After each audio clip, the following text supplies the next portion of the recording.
While hunting in Texas, I realized the bunkhouse I was staying in had other freeloaders. Mice. I found their fresh droppings on the kitchen counter and the table where I prepped my food. This was an obvious health concern since mice are known carriers of numerous diseases.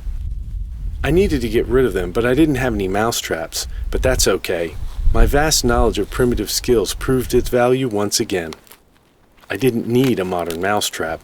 I knew how to make one based on the prehistoric examples used by Native Americans living in the western U.S. I collected some basic materials like sticks, juniper bark, and a flat rock. I used a flint flake from stone collected on the ranch to cut, trim, and make the necessary components.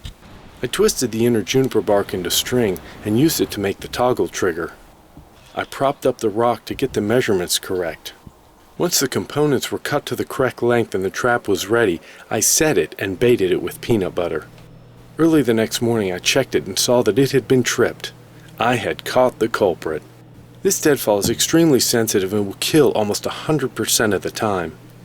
But where there's one mouse, there's usually more, so I set it again, and the next morning it was tripped. I caught mouse number 2.